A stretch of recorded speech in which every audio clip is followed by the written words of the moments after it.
L'entrepreneuriat en milieu universitaire figure en bonne place parmi les préoccupations majeures de nos autorités en charge des questions d'emploi au Mali, d'où la nécessité pour nous justement de choisir ce thème éminemment important afin de vous édifier davantage. Bonjour, bonsoir fidèles téléspectateurs, nous vous souhaitons la cordiale bienvenue dans ce nouveau numéro de votre clinique emploi depuis l'hôtel Les Colibris de Bamako. Clinique emploi d'aujourd'hui qui reçoit comme invité le professeur Ousmane Mariko.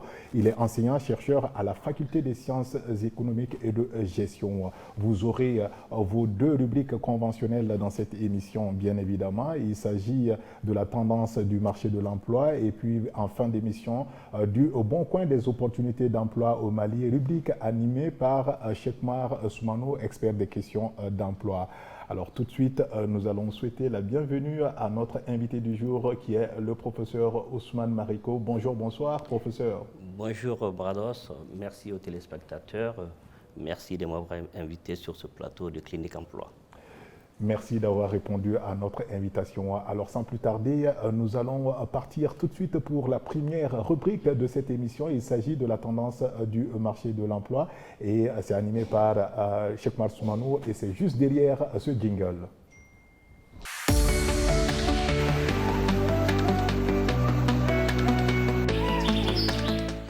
Aujourd'hui, les tendances sur le marché de l'emploi, il faut noter déjà que le marché de l'emploi était très dynamique en matière d'activité promotionnelle, parce qu'on peut déjà citer l'organisation d'une conférence dédiée même au thème d'aujourd'hui, parce qu'il y a des étudiants de la faculté des sciences économiques et de gestion la semaine passée qui ont tenu une conférence pour parler justement de la problématique de l'entrepreneuriat en milieu universitaire. Donc ça a été l'occasion de discuter des tenants et des aboutissants de cette thématique ô combien importante.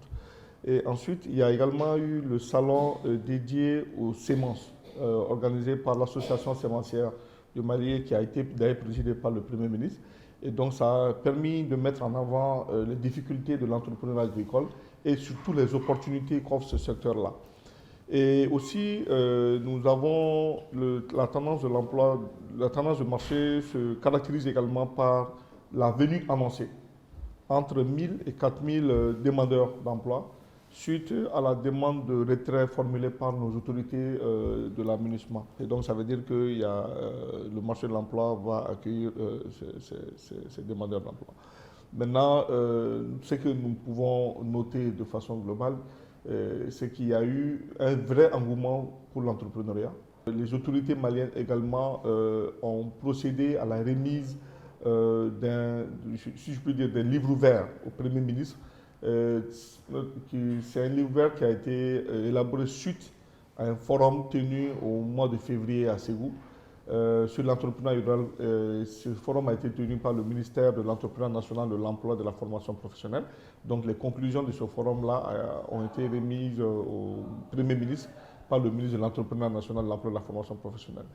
Maintenant, je voudrais un peu ramasser en Bamananka.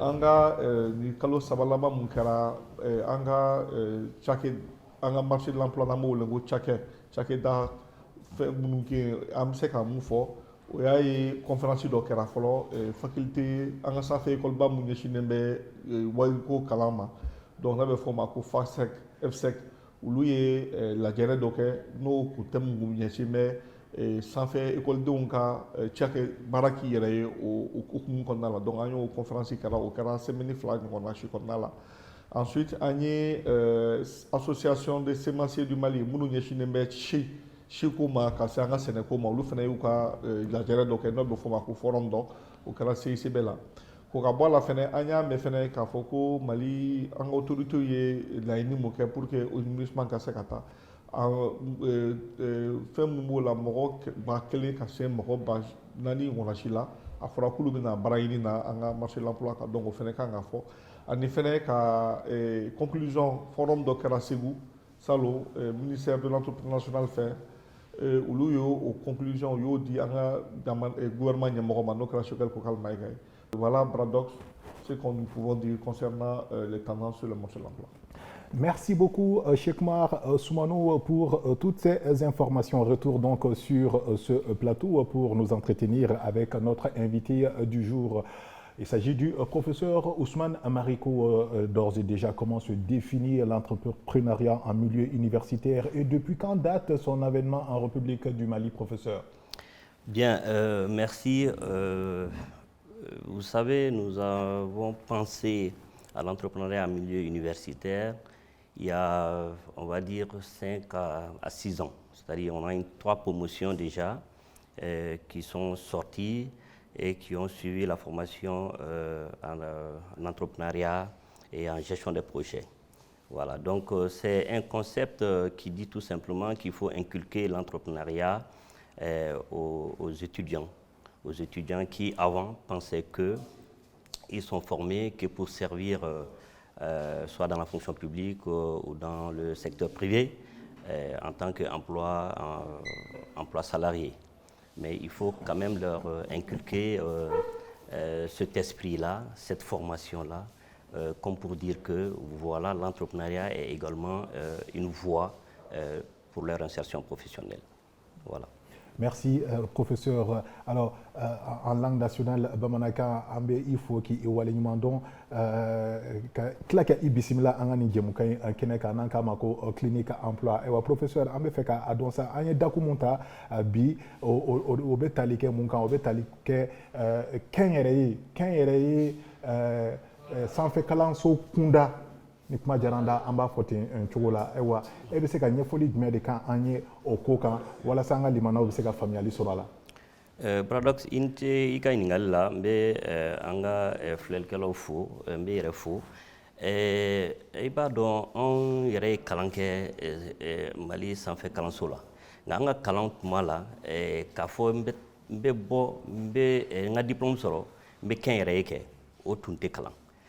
An y'a dɔn kɔsa in na k'a fɔ jama bɛ caya ekɔlidenw bɛ caya minnu bɛ taa ka taa baara ɲini kɛ ni diplôme d'u ma u fana ka ca mais u tali baara la o ka dɔgɔ. Alors n'o dɔgɔyara an fana ko ko an ka jateminɛ kɛ mun bɛ se ka kɛ min b'a to u bɛ se ka baara sɔrɔ o ye kɛnyɛrɛye ye. Ne yɛrɛ bɛ to k'a fɔ tuma dɔ n ko ni maa ko a t'i ta baara la i yɛrɛ k'i yɛrɛ ta baara la. Kɛnyɛrɛye an ye kɛnyɛrɛye kalanso in yɔrɔ in an y'a dayɛlɛn o de kama. Donc ni an bɛ jɛkulu 3 ɲɔgɔn na donc an bɛ se ka fɔ san 5 san 6 an bɛ nin ko in na. Ne yɛrɛ ye n ka kalanba dɔ bɛ yen n'u b'a fɔ ko doctorat ne yɛrɛ y'o kɛ nin ko kama parce que n yɛrɛ bɛ ye lakɔli karamɔgɔ ye nka man di n ye chaque fois n ko ni n bɔra n ka ekɔlidenw ɲininka i ye baara sɔrɔ wa ayi n ma baara sɔrɔ. N ko n'i ma baara sɔrɔ baara sɔrɔ sira dɔ bɛ yen o ye ka kɛnyɛrɛye kɛ o de kama an ɲɛ bɛ ka nin kɛnyɛrɛye baara an bɛ ka don ba la an ka sanfɛ kalanso la. An da bɛna maga a fɛn caman na k'a fɛsɛfɛsɛ nka fɛn fɔlɔ min bɛ jigin maa hakili la o ye de k'a fɔ est-ce que a yamaruyalen don i ka se ka kɛnyɛrɛye kɛ ka sɔrɔ i ma tila i ka kalan na. Paradoxe o bɛ kɛ.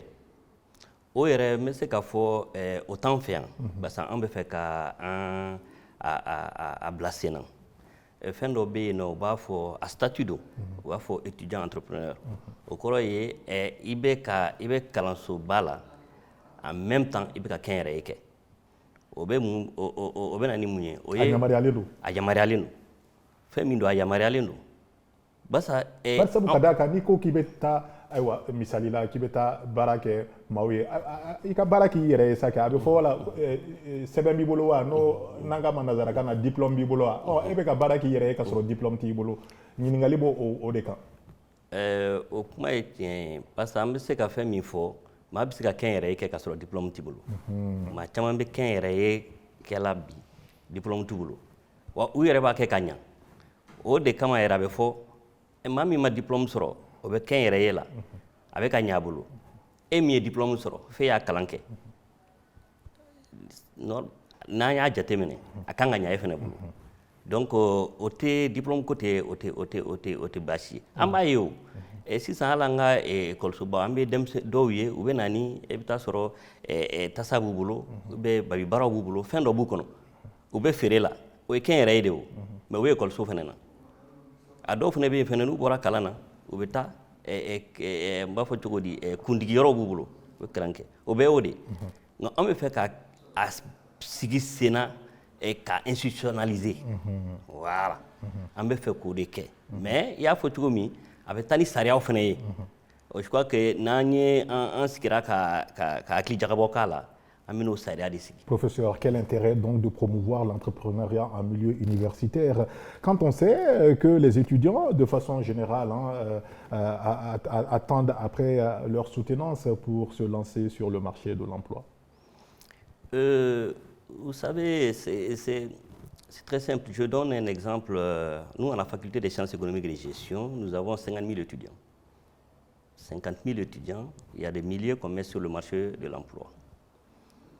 Et ces milliers qu'on met sur le marché de l'emploi, il n'est pas évident qu'ils aient tout de suite un emploi salarié. D'où la nécessité de mettre en place une filière de formation qu'on a appelée entrepreneuriat et gestion des projets, pour leur dire que au-delà de l'emploi salarié, il y a une alternative qui est l'entrepreneuriat. Donc d'où la nécessité de mettre en place cette filière, de l'animer et de faire en sorte que les étudiants demain puissent avoir à l'idée que, mais écoutez, si je termine mes études, je peux véritablement me lancer dans mes propres affaires. Voilà l'importance de mettre en place une filière en lien avec l'entrepreneuriat. Et quels sont donc les mécanismes qui permettent justement d'accompagner les jeunes étudiants désireux de se lancer dans l'entrepreneuriat? Vous savez, lorsqu'on a mis en place cette filière, moi j'ai fait une étude, j'ai même publié un article là-dessus, j'ai été impressionné de voir qu'on n'a pas fait de la publicité, on n'a pas fait une campagne d'orientation, on n'a pas fait une campagne de sensibilisation pour orienter les étudiants vers l'entrepreneuriat. Maintenant, il y a un nombre, moi je dirais, très important d'étudiants. Le jour où je venais pour les enseignements, j'ai dit, mais c'est incroyable. Et on a mené une petite enquête auprès de ces étudiants pour savoir un peu leur intention entrepreneuriale. Donc, le mécanisme à mettre en place, c'est très simple. C'est de dire, voilà des jeunes qui ont choisi de façon très volontaire d'évoluer dans l'entrepreneuriat, de mettre en place des modules de formation qui peuvent faire en sorte que demain, lorsqu'ils ont leur diplôme, ils puissent véritablement s'insérer sur le marché de l'emploi. Mais un des aspects, c'est véritablement le financement de leur projet. Mais je dis, nous, peut-être qu'on en parlera, mais c'est un aspect important sur lequel on veut véritablement mettre l'accent. Oui, justement, professeur, à ce niveau, les établissements banquiers et les microfinances sont-ils réceptifs, on va dire favorables aux projets les plus pertinents des jeunes étudiants? Parce que, bon, étant étudiant déjà, on a du mal à trouver, en tout cas pour ceux-là qui doivent financer leurs études, mais s'il faut aussi monter un projet et demander un financement, est-ce qu'il y a un accompagnement de ces institutions-là à ce niveau? Oui, vous avez parfaitement raison. C'est-à-dire que le financement est le nœud. Soit c'est l'autofinancement, soit c'est le financement à travers la famille, soit c'est les financements venant des pouvoirs publics, soit des financements venant des banques et des institutions financières. Les banques, on les connaît, c'est la recherche du profit. Il faut que effectivement les jeunes puissent soumettre des projets, comme on dit, des projets bancables. Et je suis d'accord qu'il y a une réticence. Il y a une réticence à ce niveau parce que, comme on dit, le jeune, c'est un public cible, mais très risqué. Donc le risque est important. Donc le banquier, voilà, il essaie toujours de minimiser le risque. Mais justement, pour pallier à cela, donc, il y a les pouvoirs publics qui viennent accompagner, qui mettent en place des dispositifs. Je pense que mon cher ami Soumano a eu effectivement l'honneur de piloter un programme de ce genre-là pour financer les jeunes. Bon, même si quelquefois on dit on tient compte beaucoup plus sur le nombre que sur la qualité. Donc c'est un élément important. Mais nous, ce que nous voulons mettre en place, c'est de mettre en place un partenariat, c'est-à-dire entre le monde universitaire et le monde des programmes d'appui au financement. C'est-à-dire de faire en sorte que les diplômés, les étudiants qui sont... Voilà, d'abord de faire participer ces personnes-là qui sont dans des structures de financement à nos programmes de formation, mais également de mettre en place un partenariat pour faire en sorte que le trophée de l'entrepreneuriat, en tout cas un trophée qu'on va organiser au niveau de la faculté, qu'on va sélectionner ce qu'on peut appeler les bons projets bancables. Les projets bancables. Bancables, qui seront financés et par les structures d'accompagnement à l'entrepreneuriat, donc en termes de financement, mais et par les institutions bancaires également. Parce que ça, on le dit très souvent, que quand le projet il est bon, le banquier n'hésite pas à y mettre de l'argent. Donc voilà un peu ce qu'on souhaite faire. Même si souvent le banquier exige aussi des garanties, notamment des garanties immobilières. Bon, pour ceux-là, les étudiants qui n'ont pas ces garanties-là, est-ce que c'est quand même facile de les accompagner, professeur? Oui, c'est ça, c'est ce qu'on dit. C'est parce que effectivement le banquier il est réticent que l'État, le pouvoir public, doit prendre le relais en fait, qui doivent être le garant de ces jeunes-là. Parce que en réalité, ce qu'il faut comprendre, c'est que le rôle aussi des pouvoirs publics, c'est de faire en sorte que on mette de l'argent, n'est-ce pas, pour la formation des jeunes, qu'on puisse également mettre en place des dispositifs pour qu'il y ait plus de création d'emplois, puisqu'ils puissent s'insérer. Donc ça, c'est au niveau de l'emploi salarié. Ça peut également l'être au niveau de l'entrepreneuriat. C'est-à-dire faire en sorte que c'est les pouvoirs publics qui vont être des garants auprès des banques, n'est-ce pas, pour pouvoir financer ces jeunes. Donc ça veut dire qu'une partie des risques est prise en charge par les pouvoirs publics. Vous faites bien de parler justement de ces pouvoirs publics-là. Quel est finalement le rôle joué par l'État afin de dynamiser l'entrepreneuriat en milieu universitaire? Et là, c'est véritablement un problème. Et moi, j'ai l'habitude de dire, vous savez, on le dit très souvent que l'entrepreneuriat, il y a un engouement fort. C'est-à-dire que les pouvoirs publics disent que oui, l'entrepreneuriat est une alternative. Au niveau universitaire, nous pensons que l'entrepreneuriat est une alternative. Mais j'ai l'habitude de dire que ça peut donner écho à deux choses. Soit c'est parce qu'on assiste à une efficacité des pouvoirs publics, soit on assiste à une conséquence de l'échec des pouvoirs publics. Donc cela veut dire quoi?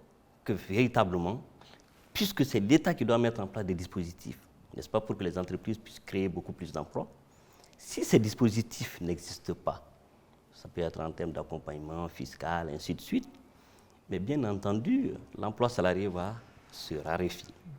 Et si c'est le cas, et bien évidemment, on va se tourner vers l'entrepreneuriat.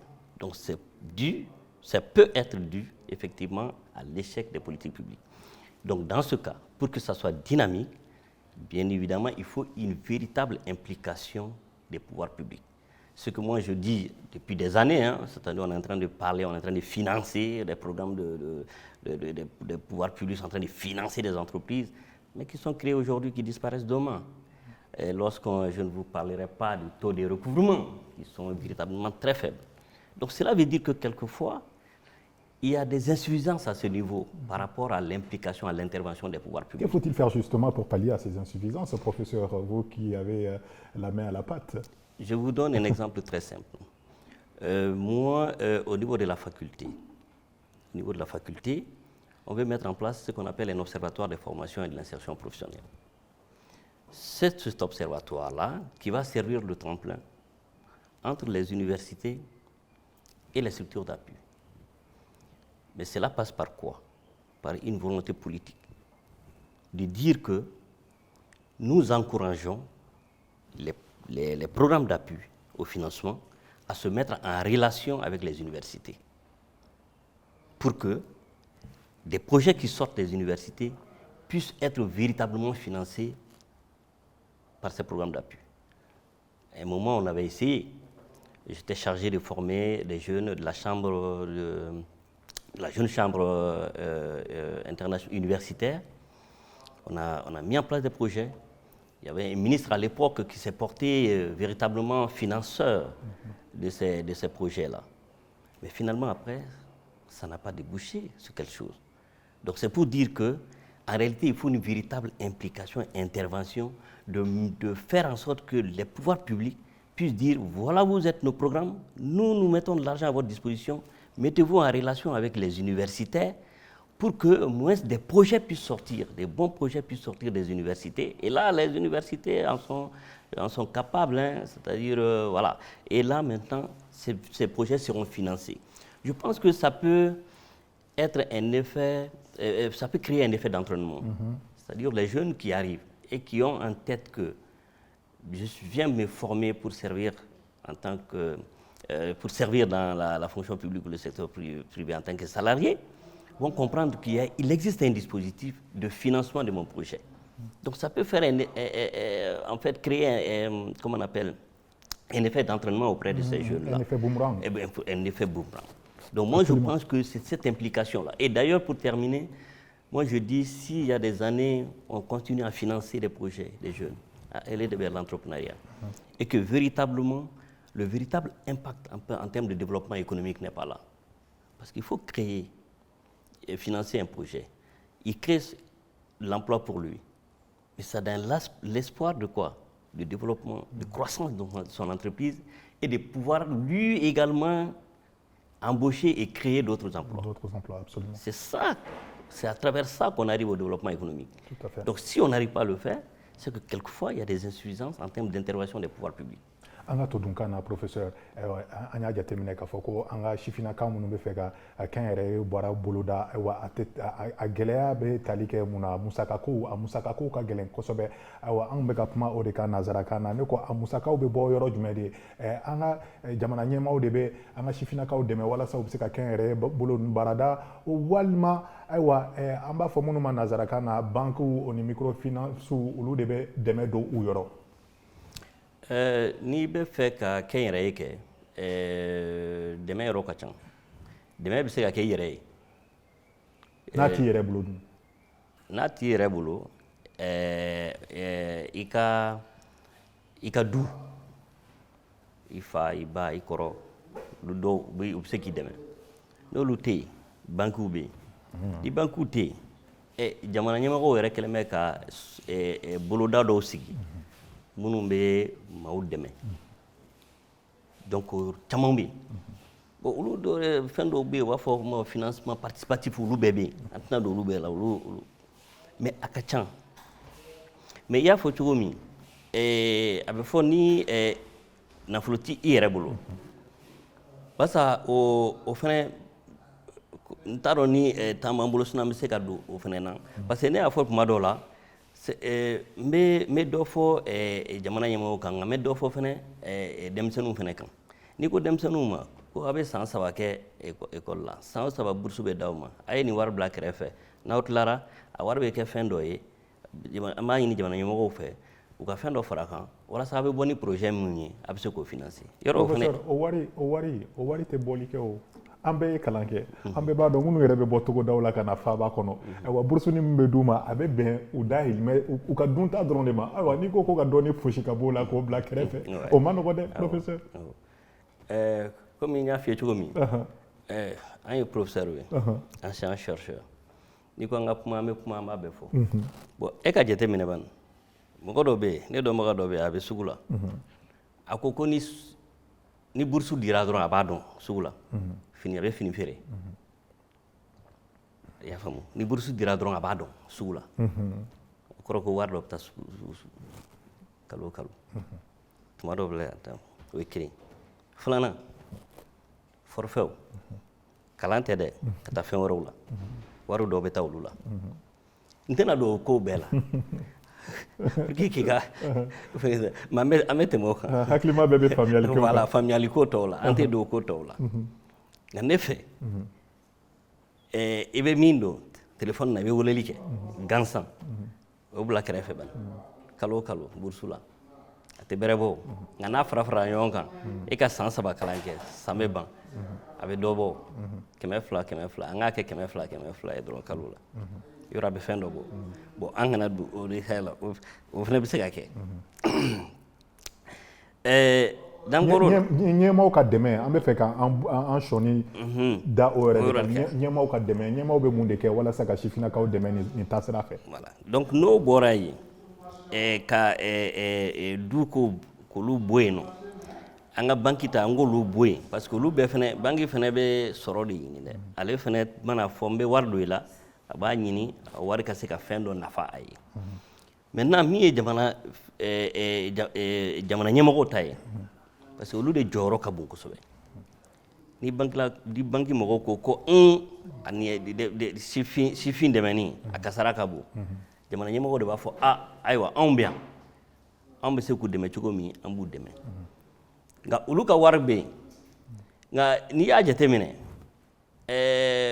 fɛn fila don n'i k'u ma k'o tɛ wari di u b'a fɔ k'o ye wari min di k'a sarali a gɛlɛyara n'o ye taux de recouvrement ye ko c'est faible mais n'i y'a jateminɛ fɛnɛ ne kun y'o fɔ n ko n'i bɛ fɛ ka denmisɛnninw dɛmɛ sifinw dɛmɛ kɛnyɛrɛyew la i b'u dɛmɛ ni dɛmɛ yɛrɛ ye parce que ne bɛ fɛ ka kɛnyɛrɛye baara kɛ a fɔra ko mɔgɔw ye jateminɛ kɛ n y'a ye k'a fɔ i mago bɛ 1,10 na nka n'i ye 2 di yan ko n ka taa kɛ n ma wari sɔrɔ yɔrɔ wɛrɛ e 2 min di yan n b'a dun nɔ tɛna y'a ko la a bɛna kɛ tiɲɛni ye donc n'i bɛ nafolo d'u ma k'u ko sigi u ɲininka nafa i jɔyɔrɔ ye nin de ye wa ayiwa e bɛ se ka fɛn jɔyɔrɔ b'a la ayi non ne tɛ se ka jɔyɔrɔ ayiwa donc n'an b'a ta n'an bɛ musaka don a la an bɛ musakaba don a la parce que an ka tiɲɛ fana fɔ i b'a dɔn jamana ɲɛmɔgɔ olu ta ye min ye ni n ye miliyari 1 bila palan kɔnɔ ko ka sifinw dɛmɛ o miliyari 1 a ka di ne ye n k'a fɔ n ko n ye kɛnyɛrɛye baara 200 kosɛbɛ o de ka di o de bɛ fɔ mais n'i ye miliyari 1 bila n'o y'a sɔrɔla k'a bɛ bɛn u b'a fɔ kɛnyɛrɛye baara projet ɲuman 10 ma a don 10 na ban e ka 100 in to yen parce que o 10 in dɛ o de bɛ se ka kɛ sababu ye o fana ka se ka mɔgɔ wɛrɛw ta baara la ka mɔgɔ wɛrɛw ta baara la mais e y'a kɛ maa 100 ye u bɛɛ ye 1,000,000 dɔw ma i ye 20 di dɔw ma i ye 40 di dɔw ma a tɛna projet bila en place ou bien n'a y'a bila en place sinikɛnɛ ma a bɛ tunu nafa t'o la o de kama ne ko o yɔrɔw de kan ka lajɛ kosɛbɛ kosɛbɛ u nafa bɛ yen mais o yɔrɔ ka lajɛ mais n bɛna min fɔ o don an ye mɔgɔ dɔw wele olu ye kɛnyɛrɛye baara u ka kɛnyɛrɛyew la fɛn dɔ bɛ yen nɔ a ye ne bila miiri la kosɛbɛ u fɛn fɛn ɲininkara ko i ye wari sɔrɔ cogo di i ye nafolo sɔrɔ cogo di k'i bila i kan a si ma fɔ ko banki y'a diyan a si ma fɔ ko jamana ɲɛmɔgɔ y'a diyan u bɛɛ ko an yɛrɛ y'a ɲini an yɛrɛ ye u yɛrɛ ko denmisɛnninw ma an ka ekɔlidenw ma ko a ye taa ɲini a ye taa wari ɲini a ye taa nafolo ɲini aw yɛrɛ ye a ye taa nafolo ɲini aw yɛrɛ ye a k'a ka fɛnw kɛ mais kɔfɛ an bɛna ɲinini kɛ k'a lajɛ mun de don est ce que jamana ɲɛmɔgɔw mana wari di ma a kɔlɔlɔ de ka ca wa ou bien u b'a dɔɔni di de wa a tɛna nafa ɲa wa a bɛ f'i ɲɛna k'i k'a sara wa ou bien min de don i y'a faamu donc voilà. Pour les néophytes, on va dire, déjà, c'est quoi une start-up? Parce que c'est des termes techniques, les journalistes peuvent connaître, mais pour ceux-là qui nous regardent, qui ne savent pas ce que ça veut dire, une start-up, c'est déjà quoi avant d'embrayer sur une autre question intéressante? En fait, de façon très simple, hein. Le start-up, c'est la différence entre une entreprise classique qui œuvre pour la maximisation de profit et qui essaie de faire en sorte qu'ils puissent prendre en charge ces charges-là pour qu'il y ait le maximum de bénéfices. Donc, le start-up, il est différent de l'entreprise classique parce que c'est dans le start-up où on dit que le fonds de commerce, ouais, avant on disait que le fonds de commerce est très important en matière d'entreprise. C'est dans le start-up où on dit que le fonds de commerce, il est simple, mais qu'il y a un grand impact en termes de rendement. Donc, vous voyez, donc c'est ça la différence. Donc, qui fait en sorte que, avant, on disait, oui, mais pour créer une entreprise, on a besoin de tel fonds, de tel. Le start-up n'a pas besoin de ça. On fait appel juste au numérique, où il y a toute une application. Dans les restaurants, on en voit. Et c'est ça, justement. Et là, c'est au niveau des universités qu'on puisse imaginer en termes d'innovation, n'est-ce pas, en termes de créativité, et bref, en termes de modèle économique. Donc le start-up, c'est le nouveau modèle économique qu'il faut mettre en place. Voilà. Voilà. Alors, est-ce que vous pouvez, José, nous dire de façon quantitative combien de jeunes étudiants ont réussi dans ce domaine sur une échelle nationale? Il y a peu, effectivement, qui ont évolué. On ne connaît pas exactement le nombre. D'où, dans mon propos, j'ai parlé un peu d'un observatoire de la formation et de l'insertion. L'objectif de cet observatoire, c'est véritablement de mener ce qu'on appelle des enquêtes longitudinales pour savoir et réellement les étudiants qui ont décidé de façon volontaire à aller vers l'entrepreneuriat sont sortis, soit ils ont créé leur entreprise pendant qu'ils sont étudiants, soit ils sont sortis, ils ont créé leur entreprise et l'entreprise existe pendant combien d'années? Et là, ces statistiques-là, nous ne les avons pas, mais nous pensons qu'avec la création de cet observatoire-là, nous mènerons des enquêtes pour savoir réellement celles qui ont réussi et celles qui n'ont pas réussi, et pourquoi, et quelles sont les raisons. Voilà. Est-ce que la réussite d'une entreprise créée par un étudiant n'empiète pas sur la fin de son cycle? Car on sait que la gestion d'une entreprise, ça nécessite beaucoup plus de temps, beaucoup plus d'énergie. Oui, on peut parler comme ça, mais pas fondamentalement. D'accord. Vous savez, quand j'ai parlé tantôt du statut étudiant-entrepreneur, le statut étudiant-entrepreneur, c'est ce statut-là qui lui permet effectivement de continuer les études, mais également de rester dans sa position, dans sa position d'entrepreneur. Mais il ne s'agit pas d'être entrepreneur, grand entrepreneur, mais il s'agit d'une initiation. Il s'agit d'une initiation pendant qu'il est étudiant. Et de faire en sorte que, et ceci est extrêmement important par rapport à ce statut-là, de faire en sorte que le temps qu'il fera dans son entreprise puisse être évalué, ce temps puisse être évalué et qu'on puisse aménager les programmes de formation de sorte que des programmes puissent être suivis par le jeune, on va dire, étudiant entrepreneur et que ce qu'il a appris, n'est-ce pas, dans cette formation-là, puisse être mis à la disposition de son entreprise et pour pouvoir également le développer et en même temps continuer à suivre ces formations. Parce que c'est important de mettre en place ce statut. Pourquoi? Parce que tout simplement, il y a un jeune qui poursuit ses études, qui constate en un moment qu'il est le soutien de famille. Son choix, ça va être quoi? C'est d'abandonner les études et d'aller créer son entreprise. Et justement pour le maintenir dans les études, parce que ce qui est important, c'est que, c'est vrai, je l'ai dit tantôt, qu'on peut véritablement ne pas aller à l'école, créer son entreprise et pouvoir réussir. Mais ce qui est également important, je pense que les panélistes que nous avons invités dans le cadre de notre conférence l'ont dit clairement. C'est vrai, je suis dans cette activité de fabrication du jus, mais j'ai suivi une formation, une maîtrise, un master, peut-être qui n'a rien à voir avec cette production, mais c'est cette formation de master qui m'a permis d'être beaucoup plus innovant, d'être beaucoup plus créatif et de mettre à la disposition de mon entreprise. Donc cela veut dire que c'est véritablement important de maintenir ce jeune-là qui souhaiterait effectivement aller vers l'entrepreneuriat, de continuer à suivre les cours, les cours en classe, en entrepreneuriat. Donc c'est un élément important. Donc il est le soutien de famille, il ne faut pas le laisser partir, il faut le maintenir, mais il faut qu'il y ait ce statut-là qui lui permet effectivement de s'occuper de son entreprise au niveau micro, n'est-ce pas, et en même temps de suivre les formations.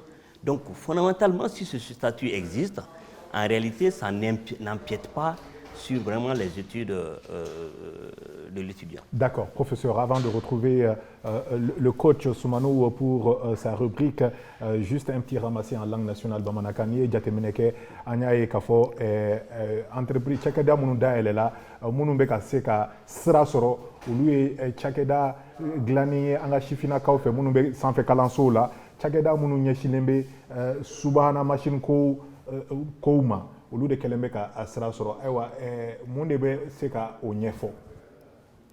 I b'a dɔn fɛn dɔ don sifinnakaw fɔlɔfɔlɔ n'i b'i ka kɛnyɛrɛye dayɛlɛ i b'a fɔ i bɛ jateminɛ caman kɛ i b'a fɔ il faut que n ka nin mansiniw san i b'a fɔ ayiwa donc ni ye mansiniw san il faut que n ka baara kɛ ni n ye baara kɛ fo n ka sɔrɔba kɛ ni n ye sɔrɔba kɛ il faut que sɔrɔ ka n ka se ka mɔgɔ minnu talen bɛ n fɛ n ka se k'u sara n ka se ka i b'o jateminɛw kɛ. Nka sisan a yirala k'a fɔ i bɛ se k'i ka kɛnyɛrɛye dayɛlɛ i kelen nka i sigilen bɛ jabaranin dɔ kunna fɛn bɛɛ b'o jabaranin kunna e bɛ ka entreprise dulon ɲɔgɔn na i bɛ ka dɔw ka baara kɛ u yɛrɛ tɛ ka se ka baara kɛ ni dun y'o jateminɛ o bɛ taa ni subahana mansin minnu ye bi na an ka denmisɛnnin ninnu u kɛlen bɛ k'o ta ba la an yɛrɛ b'a fɔ an ka denmisɛnninw ma ko n'i ye subahana mansin yɔrɔ sisan tile kelen tile fila tile saba a b'a dɔn donc sifinnakaw o kɛlen bɛ ka o ko ninnu don ba la kosɛbɛ u fɛ yen alors donc comme u kɛlen bɛ k'o don ba la n'i y'o ta k'i b'o o n'i ka kɛnyɛrɛye baara bila ɲɔgɔn na a b'a kɛ i ka baara bɛ teliya o y'a fɔlɔ ye a filanan ye min ye a b'a kɛ e bɛ sɔrɔ sɔrɔ i bɛ se ka sɔrɔba yɛrɛ sɔrɔ ka sɔrɔ i ma musaka caman bɔ donc olu de kama sifinnakaw caman bɛ yen nɔ u b'a fɔ i jɔn ka taa nin sira fɛ i jɔn ka taa nin sira fɛ a caman bɛ yen nɔ n'u bɛ kɛnyɛrɛye kɛ u bɛ taa n'o sira de ye. Ayiwa subahana mansin baara ninnu olu tɛ taa dɔnniya kɔ fo a dɔnniya ka k'i la ayiwa an dun bɛ to ka misali mun ta an ka nin jɛmukan in kɔnɔ o ye an ka sifinnaka minnu b'an ka togodaw la ayiwa yɔrɔ olu minnu bɛ togoda la olu tɛ subahana mansin yɛrɛ ɲɛdɔn kuma bɛ k'a fɔ k'u bɛ baara kɛ ni subahana mansin ye ayiwa ni dun y'a jateminɛ jamana kɔnɔ bɛɛ de ka kan bɛɛ de dama ka kan baarako la bɛɛ de dama ka kan kɛnyɛrɛye kow la aw bɛ se ka ɲɛfɔli jumɛn de k'an ye o ko kan. I ye min fɔ o ye tiɲɛ ye ne yɛrɛ y'o jateminɛw kɛ nka n bɛna fɛn dɔ fɔ n'i y'an ka sanfɛ ekɔlisow jateminɛ n'i y'a jateminɛ mɔgɔ minnu bɛna kalan kɛ a caman bɛ yen nɔ olu bɛ bɔ an ka togodaw de la ka na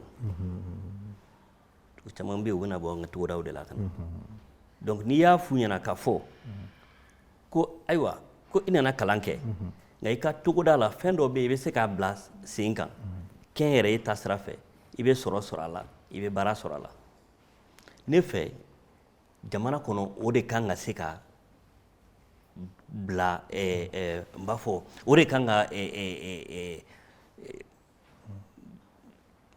sinsin kan ka k'o de kan sinsin kan ka k'o de kan sinsin kan ka k'o de kan n'o kɛra o b'a to minnu bɛ na olu bɛ segin i bɛna n bɛna fɛn dɔ fɔ n b'o fɔ parce que n'i y'a jateminɛ an b'a fɔ fɛnɛ n'i bɛ fɛ ka kɛnyɛrɛye kɛ i b'a kɛ sira jumɛn fɛ i b'a kɛ secteur jumɛn na i b'a kɛ baarada boloda jumɛn de la n terikɛ Sumano a y'a fɔ kɛnyɛrɛye sɛnɛ ta fanfɛla la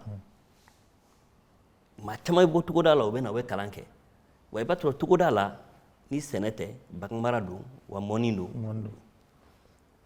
mais fɛn bɛ se ka kɛ min b'a to i y'a fɔ o subahana mansin ninnu i y'a jateminɛ i y'a kalan kɛ i bɛ se k'o bila o nafa se an ka o baarada ninnu ma togoda la o ye kelen ye filanan ye min ye komi i y'a fɔ cogo min a bɛ taa mansin fɛ olu ma se o ma kalan nka kɛnyɛrɛye baara ye fɛn dɔ ye maa dɔ bɛ yen nɔ bɛɛ n'i jɔyɔrɔ don i bɛ taa sɔrɔ min fana bɛ yen nɔ e taara n'a ye e kalan kɛ e taara n'a ye mais dɔw fana bɛ yen nɔ a bɛ fɛn dɔ dɔn a bɛ sɛnɛ dɔn a bɛ san joli bɔ a fana bɛ se ka fɛn dɔ f'i ye donc ne fɛ olu de sinsin kan ka k'olu de kan walasa a bɛ se ka to a bɛ se ka fɛn caman ɲɛnabɔ a b'a to minnu bɛ na u tɛna to yan nɔ u bɛ segin ka t'u ka togoda la a b'a to togodaw yɛrɛ fana bɛ se ka yiriwa. Kosɛbɛ. I ni ce i ni baraji. Allez, fidèles téléspectateurs, nous retrouvons tout de suite Cheikh Oumar Soumanou pour sa deuxième et dernière rubrique. C'est le bon coin des opportunités d'emploi au Mali et c'est juste derrière ce jingle.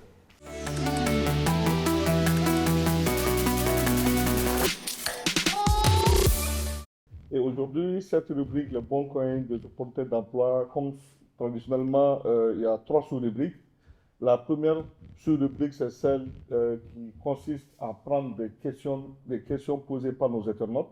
Mais cette fois-ci, nous avons recueilli beaucoup de questions lors de nos rencontres. Une question a été posée qui consiste à savoir quelle est l'utilité d'un diplôme en entrepreneuriat. Alors, la réponse qu'on va leur donner, justement, c'est de dire que le diplôme en entrepreneuriat, effectivement, ne fait pas forcément d'un étudiant un entrepreneur. Ça peut contribuer à développer en lui des capacités entrepreneuriales, notamment le savoir-faire, le savoir-être.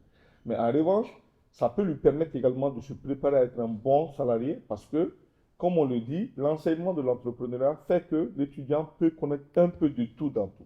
Donc, si je dis un peu de tout dans tout, ça veut dire que tout ce qui est ma discipline qui entre dans l'enseignement de l'entrepreneuriat, à savoir les finances, la comptabilité, le marketing, la GRH, etc., l'étudiant est muni d'assez de connaissances pour lui permettre de comprendre ces logiques-là. Donc, ça lui permet aussi de pouvoir préparer son insertion. Ensuite, je fais aussi allusion à notre rencontre, celle qui a été faite à Paris et aux États-Unis. Je rappelle au passage que nous revenons d'un voyage qui nous a menés dans ces 2 pays-là. Et nous avons rencontré des investisseurs maliens, mais aussi des étudiants dans ces pays. Donc en France notamment, il y a des étudiants qui se sont posé la question à quoi c'est l'équivalence d'un diplôme pour pouvoir être admis à la fonction publique.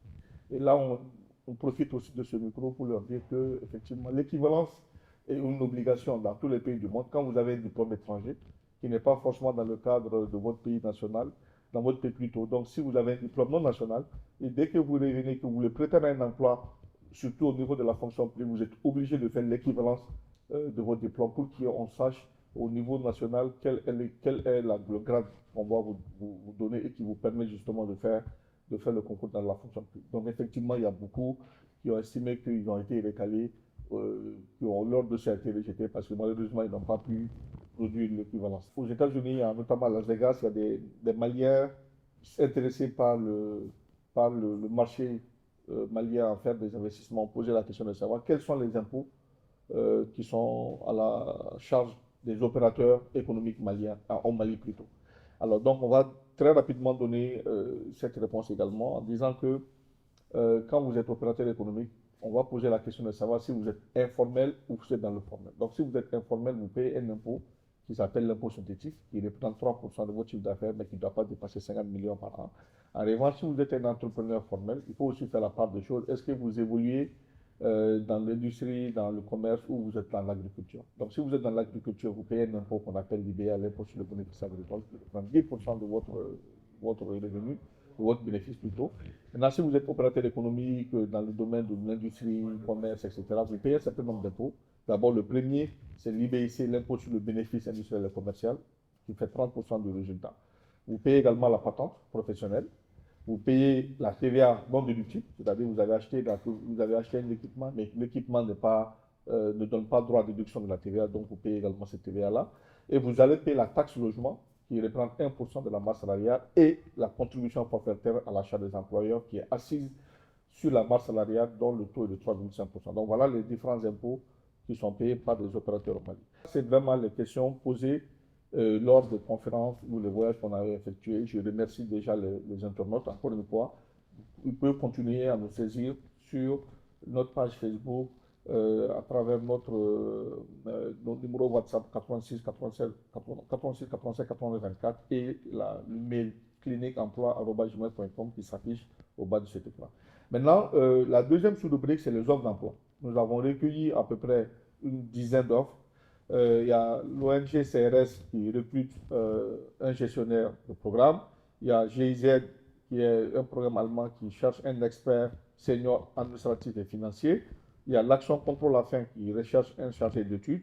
Il y a le cabinet CICF, un cabinet de formation qui cherche un chargé d'études. Il y a aussi Impact Social qui est une ONG qui cherche 3 trois employés, notamment un spécialiste en évaluation, un expert en statistique et un expert en team leader. Il y a l'ONG KR Mali qui cherche un chargé de mission digitale et structuration. Il y a aussi Intellectuel Alert qui cherche un consultant en communication. Et enfin, Chemonix qui cherche un chauffeur. Donc, pour d'amples détails par rapport à ces offres-là, vous pouvez toujours nous envoyer un mail et puis on peut en profiter pour vous donner des conseils par rapport justement à quelle posture il faudrait adopter pour pouvoir mieux répondre.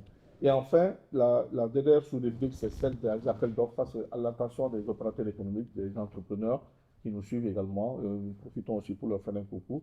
Donc, il y a ONG CARE qui veut recruter un consultant pour faire l'évaluation de la valeur des indicateurs annuels. Donc, c'est le spécialiste généralement en suivi et évaluation. Il y a le PASSEN qui est un projet de la BAD qui cherche un consultant en modélisation financière des projets PPP. Il y a Norvégienne, l'ONG norvégienne qui cherche un opérateur pour fournir et installer un système solaire de 10 kVA. Donc, Brandon, je voudrais profiter de ce micro pour dire effectivement que cette tendance, il y a certains qui ont dit qu'ils l'apprécient beaucoup et qui considèrent que, comme le nom de l'émission, c'est Clinique Emploi, que ça peut être considéré comme la pharmacie où il y a les médicaments. Absolument. Merci. Merci beaucoup. Le coach Soumano plutôt est retour sur ce plateau pour la dernière partie de cette émission avec le professeur Mariko justement. L'entrepreneuriat en milieu universitaire peut-il constituer en fin de compte un levier de développement pour un pays comme le nôtre, professeur, avant de se dire au revoir? Merci. Merci beaucoup, Brados, pour cette question. Justement, dans mon intervention, j'ai dit qu'il faudrait l'engouement qu'on a, c'est-à-dire à aller vers l'entrepreneuriat, aussi bien en milieu universitaire que par les pouvoirs publics, que par les partenaires techniques et financiers. Hein. Il y a des partenaires qui appuient effectivement la création d'entreprises. Et cet engouement devrait aboutir au développement économique. C'est-à-dire qu'on devrait effectivement assister au développement économique. Et l'entrepreneuriat peut véritablement être le cas. Parce que l'entrepreneuriat, c'est quoi? C'est-à-dire celui qui crée son entreprise, il crée de l'emploi pour lui. Et celui qui développe son entreprise, il crée de l'emploi pour les autres. Donc moi, je pense qu'on doit véritablement mettre en synergie tous les aspects liés, les secteurs dans lesquels on finance. Ça doit être des éléments importants. Et je pense que des études doivent le montrer, comme quoi voilà des secteurs sur lesquels il faut orienter les investissements. Mais également, le financement, pas que le financement, il y a des financements qui sont adaptés. Moi, je peux décider de créer mon entreprise dans un secteur, mais il y a un financement qui n'est pas adapté. Il faut qu'on adapte les financements. Il faut qu'on adapte les formations. Vous ne pouvez pas concevoir un même module de formation à celui-là qui n'est pas allé à l'école, que je vais lui apprendre l'entrepreneuriat, à celui-là qui est allé à l'école, qui a fait un centre de formation professionnelle, il y a celui-là qui est allé à l'école, qui a fait une université, il y a celui-là qui est décrocheur, qui a décroché à partir du bac. Il y a des formations ciblées. Il y a des pays qui ont adopté cela, ce qu'ils ont appelé la catégorisation des programmes d'appui. Et dans cette catégorisation, les publics cibles sont là. Et les financements sont adaptés. Les formations sont adaptées. Moi, je pense que c'est à partir de cela qu'on peut véritablement aller vers un développement économique pour un pays comme le Mali. Comme le Mali. Quel serait le mot de la fin pour vous, professeur?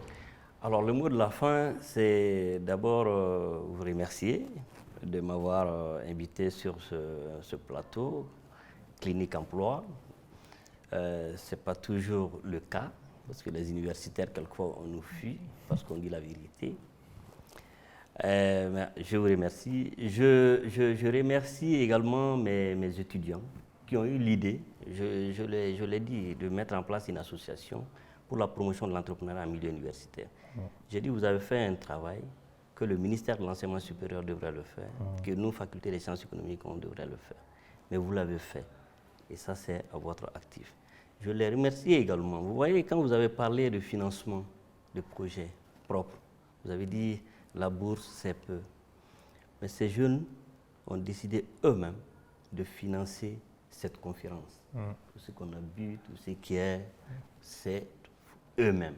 La faculté n'a pas investi, personne d'autre. Donc cela veut dire que, déjà c'est ce que je leur ai dit, vous avez commencé à être entrepreneur à la l'aise des pouvoirs publics. Vous savez, on peut...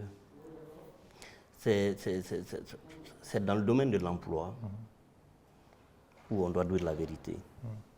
C'est-à-dire que quand il y a chômage, qu'on dise véritablement il y a chômage. Quand il y a chômage des diplômés des universités, il faut véritablement dire qu'il y a chômage des diplômés des universités. Et lorsqu'on appréhende le niveau, le degré, n'est-ce pas, d'un problème, on cherche les moyens susceptibles de faire face à ce problème. Mais lorsqu'on minimise un problème, on trouvera toujours des solutions minimes et à la fin, on ne trouvera pas la vraie solution. Merci. Et le chômage des jeunes continue. Merci beaucoup, professeur, d'être passé sur le plateau de la clinique Emploi. Le 5e numéro, nous rappelons à nos téléspectateurs que vous êtes justement enseignant chercheur à la faculté des sciences économiques et de gestion justement à Bamako. Le professeur Ousmane Mariko, merci du fond du cœur d'être passé nous voir. Merci au coach Soumanou. Merci à la grosse équipe de production de cette émission avec à sa tête Kalilou Terera pour Terera Films. À vous également, fidèles téléspectateurs de par l'Afrique, de par le monde entier, on se donne rendez-vous, Inch'Allah, le mois prochain pour un autre numéro beaucoup plus intéressant, Inch'Allah. Merci, à très vite.